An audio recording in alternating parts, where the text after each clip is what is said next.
Hi guys, this one loud though. Not be small thing. Our presido Peter Obi, don't come let us know say if we all of us want make Nigeria good, the way we all want and say okay, Nigeria need to be a better country, right? He said stop all this corruption and everything where they go on for that country. First, they need to do the same thing way China they do. Because anybody be who you be the politician or be the president or be who you be, in fact, if you commit crime or you do something, you go for it. Maybe they buy them. If anybody will commit crime of buying, they go buy am with anger. The one way God I beg you. The one way if na the one way they go live for inside kirikiri, they go live and he go spend the rest of his life or her life for inside kirikiri there, because he say without that Nigeria no go move forward though, and that country no go better. E go hard. Yes, as much as all of us we try to say e go hard though, because corruption don't hit there so hard, like to the extent even to just return the whole thing, e go hard. So he say na only way, because with that people no go want commit crime, or they no go want carry Nigeria money go dey lavish for another mass country. So may not be say I dey carry talk this very update. Make I leave una, make una watch this very video of him listing and wetin he talk. Then we dey come back come put our outtake for this very video. I think it's right. Yes, I think it's right. So guys, let's watch. Follow critical investment in critical areas of development. First, invest in education. Invest in health and productivity. If you do that, Africa today, in terms of land area, is the second biggest continent. Has the biggest useful population, only out of 1.5 billion African population. As you know, about 1 billion of a youthful population in their productive age. Africa remains the only continent with over 60% of its arable land all cultivated. So how can you talk about hunger? You can't talk about hunger. And I've used certain examples. India. Africa is about 30.5 million square kilometers.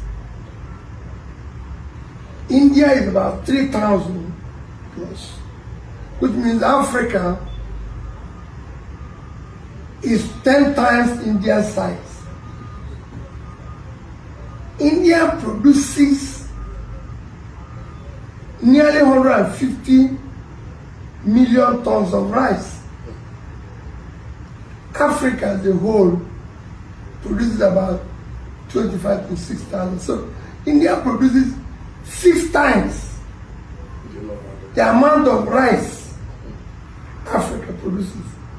What if we even one that will show clearly that Africa is unproductive is that Bangladesh is around 48,000 square kilometers plus, which is less than 1%.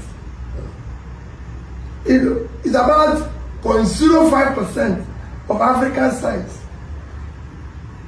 Bangladesh, but they produce twice the amount of rice that Africa produces. So it's incredible. You find that it's not going to work. It's not going. There's no way. There's no way.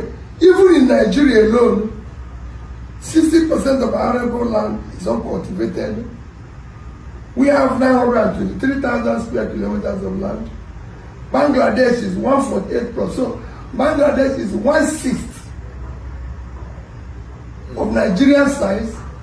Yet Nigeria does not produce 10% of the amount of rice Bangladesh produces. And it's there. It's not something that is rocket science. It's there for everybody to see. So you can go on and find out that Africa has no reason to be hungry. All we need to do is to do the right thing. All these things are being affected by corruption. Because people no longer find value in hard work, in productivity, in entrepreneurship. You started your own business. You are working hard to earn a living. Today, people who have no daytime job live better than you live. By far. People who have no office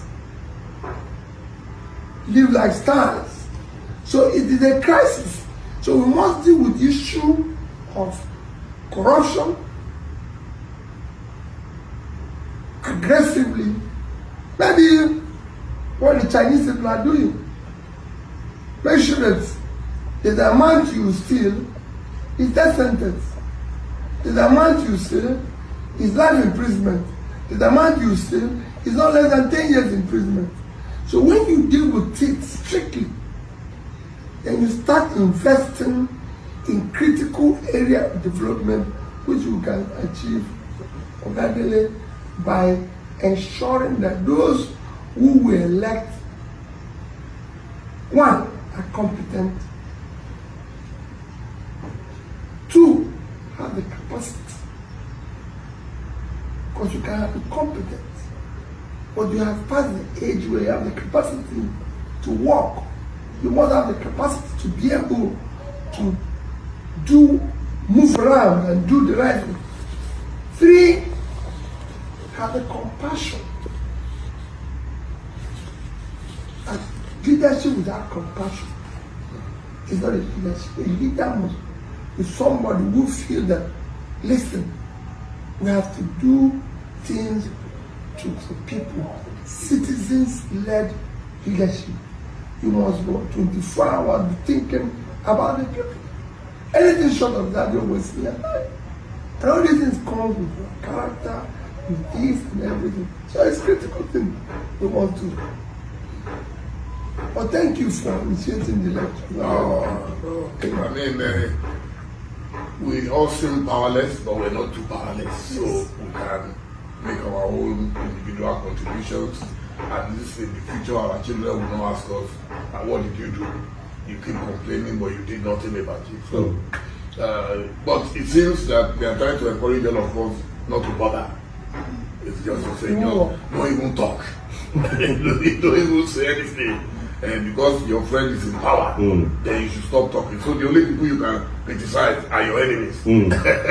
So, and for me, criticism is an advice. I don't see criticism as an attack. No. It's an advice. You know, if Tinubu is my friend, then why can't I advise him? Even Buhari that we said he was a soldier. When I wrote the memos against him, he invited me to a meeting. So, and I went there, I didn't go there with a CV. I didn't say I needed a job. I told him, I said, all presidents before you, I advised them. I appointed my special advisor with that portfolio free of charge. So guys, I hope una don watch this very video, right? Prayer be say, may God help Nigeria, that country. Because me, I strongly believe and I support what this Peter Obi talk. You know, like, that's just the truth. Because the corruption